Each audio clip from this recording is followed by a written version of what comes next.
우선 오늘 이야기는 가장 하이라이트가 아버지 야곱과 죽은 줄만 알고 오랜 세월 가슴에 묻고 살았던 요셉의 상봉 장면입니다.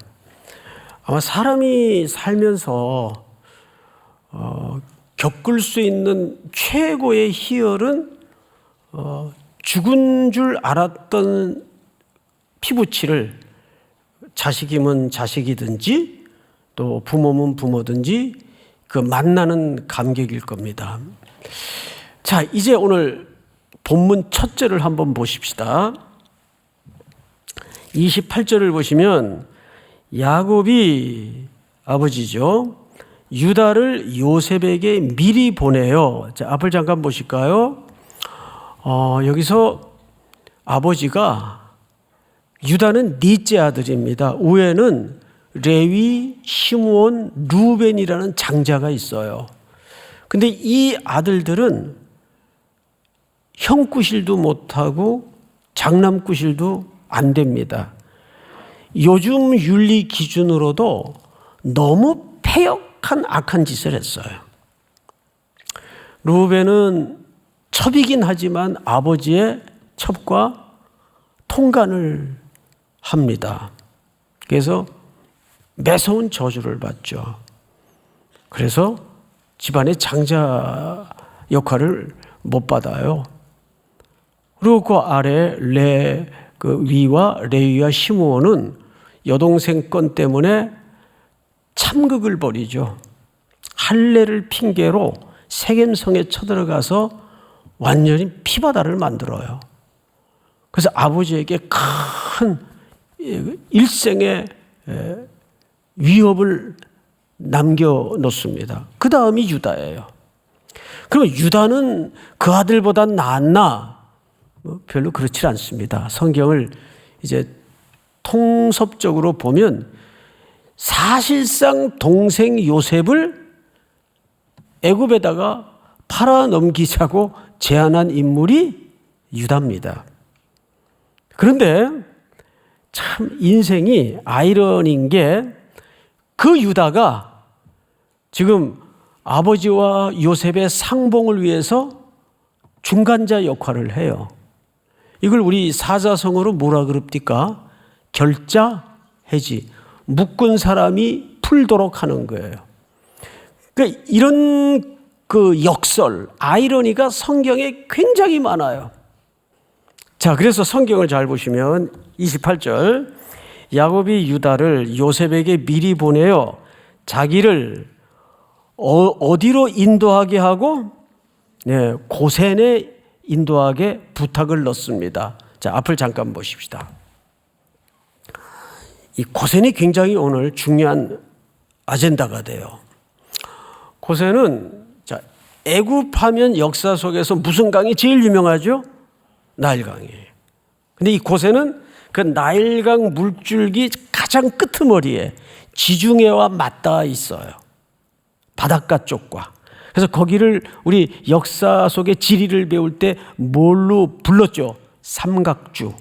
그래서 삼각형 모양으로 되어 있고 그 지옥도 워낙 넓어서 또 셋강 줄기가 몇 개 있습니다. 근데 왜 하필 거길까? 근데 거기는 애굽이라는 본토 중심부에서 가장 끄트머리예요. 가장 멀리 떨어져 있어요. 그리고 놀랍게도 큰 지도를 놓고 보면 가나안에서 애굽으로 흘러 들어오는 가장 단거리입니다. 그러니까 가나안까지 가장 직선거리로 짧은 경로예요. 그러면 역으로 애굽에서 가나안으로 출애굽할 때도 그 길은 긴 길이겠습니까? 가장 짧은 길이겠습니까? 가장 짧은 길이에요. 신명기에 보면 그 길을 10하루길이라고 소개합니다. 그렇게 짧은 길이에요.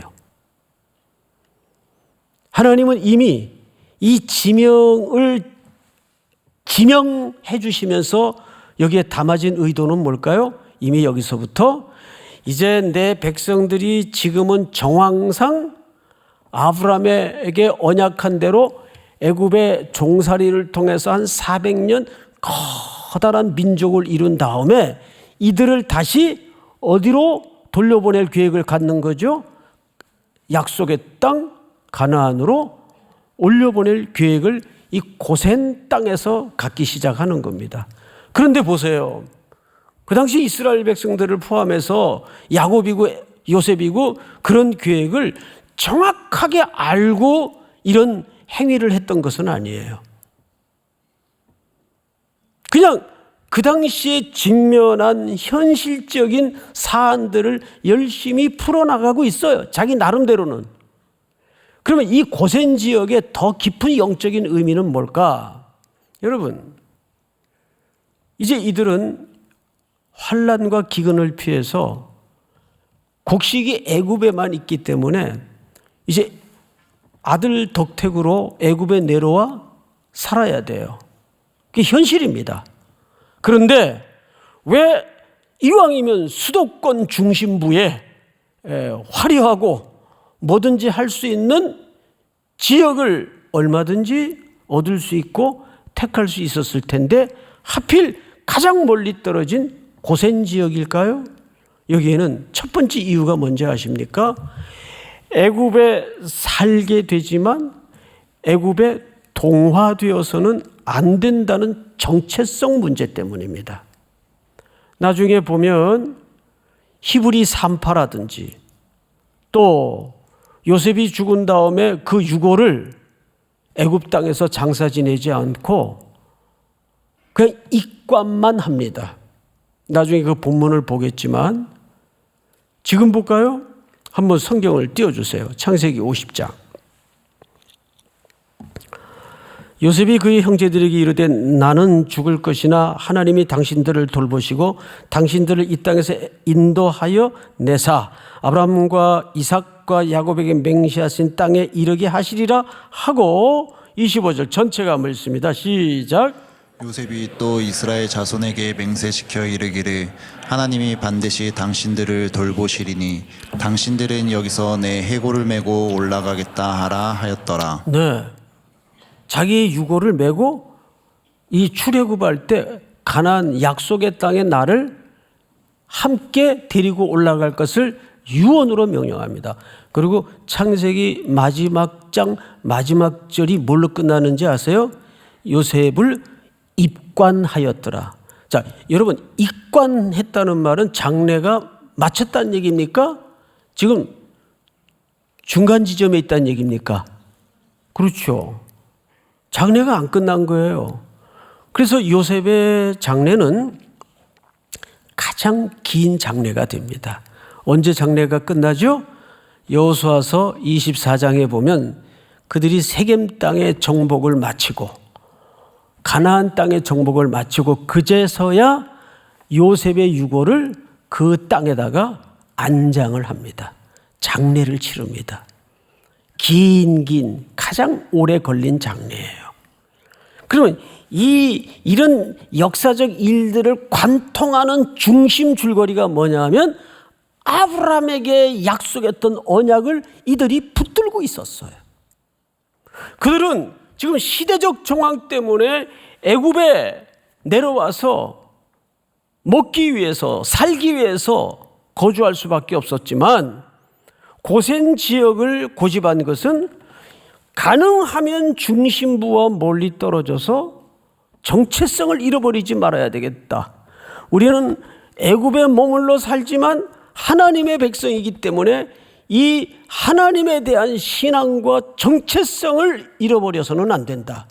누구랑 똑같습니까? 우리의 삶과 똑같은 거예요.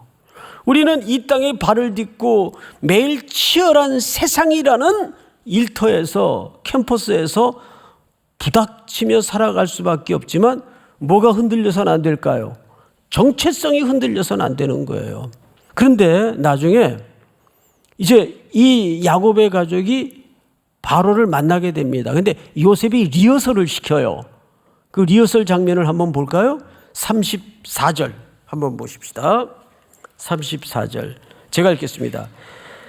당신들은 이르기를 주의 종들은 어렸을 때부터 지금까지 목축하는 자들이온데 우리와 우리 선조가 다 그러하더이다 그러하나이다 하소서. 무슨 얘기냐면 이제 곧 요셉에 의해서 바로에게 인사를 드리러 갈 거예요. 총리의 가족들이 왔으니까 바로도 어떤 분들인가 하고 궁금했겠죠. 그래서 바로를 만나게 돼 있어요. 바로가 만나면 뭘 묻겠습니까? 그대들은 뭘 하면서 생업을 유지하셨습니까? 그러면 요셉이 일러는 거예요. 정확하게 애둘러 얘기하지도 말고 목축업자라고 얘기하십시오. 근데 성경을 마저 읽어보십시다. 이렇게 돼 있어요. 목축하는 자들이온데 우리와 우리 선조가 다 그러하더이다 하소서. 애굽 사람은 다 목축을 가증히 여기나니, 가증히 여기나니 당신들이 고센 땅에 살게 되리이다. 자, 앞을 보실까요? 이것이 애굽의 사회적 통념이에요. 왜 우리도 이제 어떤 직종의 분들을 만나면 터부로 이런 게 있었어요. 재수 없는 사람들, 부정한 직종들, 이런 터부가 있습니다. 한국 사회도 많죠. 그런 거. 근데 애굽은 가장 그 부정한 직군과 부정한 존재가 뭐냐면 목축업자들이에요. 그러면 당신들은 직업이 뭐였어? 그러면 애둘러 그냥 마일드하게 왜 사업하고 있었습니다. 뭐 이래도 아주 틀린 말은 아니잖아요. 그죠? 예. 근데 그러지도 말고 정확하게 뭐라고 대답하라고요? 목축업자들입니다. 그러면 안 되잖아요. 그러면 더 불이익을 당할 소질이 이유가 더 담아져 있잖아요. 그러면 그들이 어디로 보낸다고요? 고센 지역으로 보낸다고요. 이 부정한 사람들이니까 애굽의 수도 중심지 말고 저 바닷가 쪽에 가까이 하지 못하도록 그쪽으로 우리 가족을 보내게 될 겁니다. 자, 여기 이유가 뭘까요? 방금 말씀드린 것처럼 그 정체성을 섞이거나 희석되도록 하지 않기 위해서 애굽에 살 수밖에 없는 정황이지만 그럼에도 불구하고 우리는 정체성을 지켜야 된다. 하나님의 백성으로서 흔들리지 말아야 된다. 그래서 그들을 고센 지역에다가 배치를 합니다. 거기에 따로 살게 합니다. 놀라운 이야기죠. 우린 여기서 첫 번째 걸러야 될 게 뭐냐 하면 한번 띄워주실까요? 첫 번째 다 같이 시작. 애굽에 살지만 애굽에 동화되어서는 안 된다. 이것이 오늘 우리가 이 본문에서 붙잡아야 될 첫 번째 이유입니다. 애굽에 살지만 우리는 이 세상에서 살지만 애굽에 동화되어서는 안 된다. 그 이유로 정직하게 얘기해라. 손해를 보더라도 불이익을 당하더라도 그것이 우리 기독 청년들이 잃어버리지 말아야 될 세상을 향한 정면 승부다. 믿습니까? 자, 두 번째 보십시다. 29절을 보세요. 요셉이 그의 수레를 갖추고 고센으로 올라가서 그의 아버지 이스라엘을 맞으며 그에게 보이고 그의 목을 어금맞춰 안고 얼마 동안 울었다라고 되어 있어요. 자, 앞을 보십시다.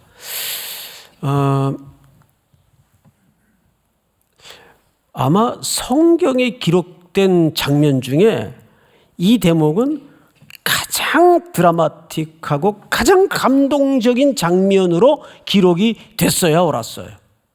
그런데 여기 이 만남의 장면을 성경 기자가 틀림없이 의도적인 것 같아요. 딱 한 줄로 스케치하듯 그냥 지나가 버립니다.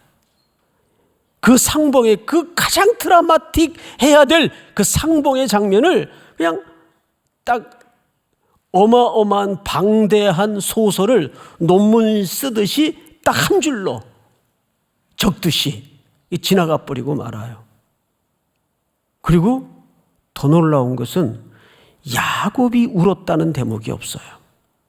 주어가 요셉입니다. 그 요셉은 당연히 울었겠죠.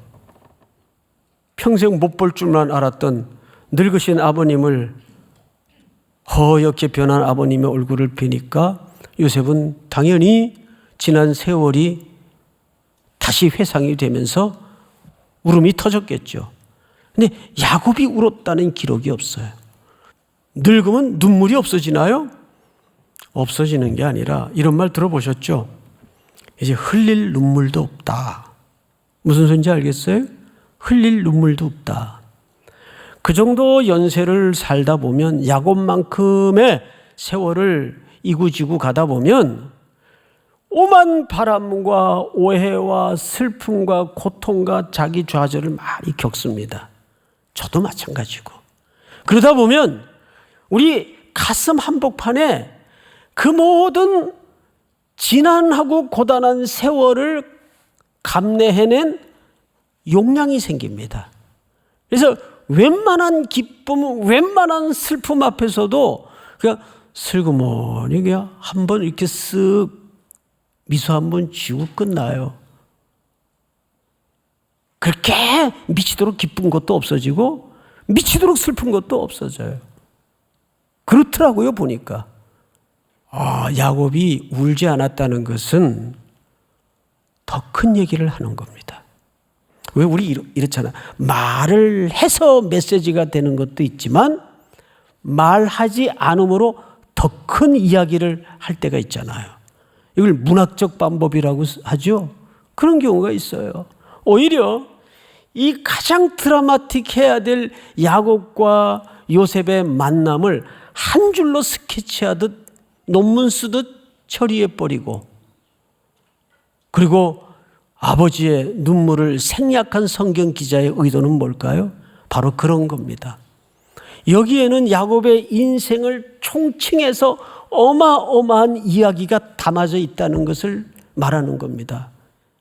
여기서 우리가 기억해야 될 게 중요한 게 있어요. 두 번째를 한번 띄워주실까요?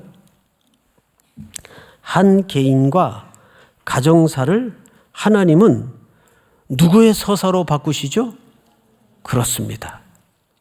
그들은 열심히 배반하고 지 뜻대로 살고 못된 짓 하고 하지만 성경의 약속은 뭐예요? 하나님을 살아가는 자 곧 그 뜻대로 부르심을 입은 자들에게는 모든 것이 합력하여 뭘 이룬다고요? 선을 이루느니라. 그 선이 하나님의 서사를 얘기하는 겁니다. 여러분 믿습니까? 야곱은 열심히 사기치고 열심히 끌어모았지만 자기 이야기로 끝나질 않더라고요. 하나님은 그 야비하고 그 악랄한 야곱을 완전히 숨을 죽여서 하나님의 구원의 통로로 만들어 놓으시는 거예요. 할렐루야. 여기에는 인간의 약함도 섞여져 있고 인간의 못남과 좌절과 슬픔과 분노와 자기가 얻은 것에 대한 그 뿜어내는 희열이 녹아져 있었겠죠.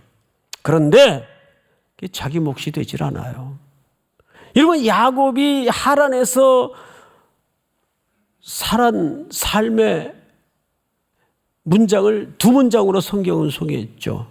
눈붙일 겨를이 없었고 험악한 세월을 보냈습니다. 어마어마한 이야기를 하는 거예요. 그래서 그는 아내도 넷, 자식도 12, 그리고 2때나 이루는 거부가 되었지만 여러분 하나님은 그걸 무용지물로 만들어요. 그때부터 집으로 가나안 땅으로 돌아온 순간부터 그 사랑했던 것들이 다 하나씩 그것도 한꺼번에 욥처럼 벼락 맞듯이 날아가는 게 아니라 차근차근 거두어 가십니다. 먼저 사랑하는 사람부터 떠나보냅니다. 마지막에 가장 아팠던 이별은 요셉과의 이별이었어요. 그리고 재물이 있으면 뭐예요? 천하에 어마어마한 기근이 들게 해서, 아니 돈이 있으면 뭐예요? 곡식이 없는 거, 3억을 곡식이 없는데 그럼 그 돈은 뭐가 돼요? 무용지물이 되는 거예요. 무용지물을 만드는 거예요. 의지했던 것들, 들고 행세했던 것들. 야곱에게 그가 그렇게 이것만 있으면, 이것만 의지하면 왔다다 그랬던 것들을 다 노년에는 무용지물로 만들어 버립니다. 그런 거예요. 이걸 알아야 돼요. 자, 세 번째를 한번 띄워주실까요? 때문에 우리는 단 하루도, 사소한 걸음도 허투루 살 수가 없다. 왜? 우리의 일상이 모여서 누구의 서사가 되기 때문에, 하나님의 서사가 되기 때문에 오늘 여러분들이 직면하는 사소해 보이는 것들, 또 한 주간 감당해야 될 정말 징그러운 것들, 그걸 허투루 살 수가 없다는 거예요. 제가 자주 말씀을 드리지만 저는 첫 사역을 무슨 전도사로 넥타이 메고 이렇게 반듯하게 시작을 안 했어요. 손발 걷어붙이고 걸레 짜고 장애인 교회, 앞을 보지 못하는 장애인 교회 사찰 선생으로 들어가 가지고 청소부터 시작을 했어요. 그 걸레질하면서 그때 그 제일 청년들이 많이 불렀던 노래가 내일 일은 난 몰라요. 내일 일은 난 몰라요. 이러고 걸레질을 하고 막 그랬어요. 그러니까 얼마나 짠해. 다락방에서. 그러면서 이해가 안 되더라고요. 다른 친구들은 주일만 되면 다 양복 입고 교회 가가지고 전도사님 그러고 설교하고 막 그러는데 난 왜 그것도 오랜 시간을 그런 일을 감당케 하셨을까? 근데 지금도 그 이유를 모를까요?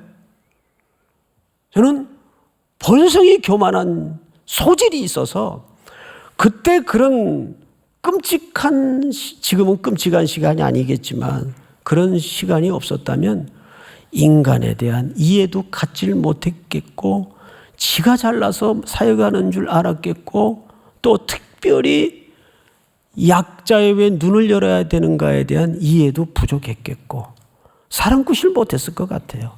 그저 숫자나 늘리고 그런 아주 잘못된 목회 철학에 천착한 그런 목회자로 살았을 소질이 굉장히 많은 사람이에요. 하나님 다음으로 제가 저를 잘 알아요. 그런데 그런 시간들이 지금은 너무나 유의미한 시간이었고 허튼 시간, 내 인생에 삭제되고 싶은 시간이 아니었다는 것을 깨닫게 되는 거죠. 네 번째 한번 띄워주실까요? 네 번째. 우리가 붙잡고 있던 것들을 뭘로 만드신다? 무용지물로 만드신다. 마지막 다섯 번째로 다 같이 시작. 결국 우리 삶의 결말은 하나님의 시간표 속에 있다. 아멘. 여러분 믿습니까? 결국 우리의 삶의 결말은 지금은 당장 어떠할지 몰라도, 지금은 답도 길도 위를 봐도 아무것도 보이지 않지만, 여러분 하나님은 전능하시고 하나님은 사랑하시는 분이기 때문에 여러분들을 위해서 독생자 예수 그리스도를 십자가에 기물하신 하나님이시기 때문에 그 하나님의 여러분들을 향한 언약과 선한 의지를 믿으셔야 됩니다. 그래서 이 마지막 결말은, 결국 우리 삶의 결말은 누구의 시간표 속에 얹어져 있는 겁니까? 하나님의 시간표 속에 얹어져 있다.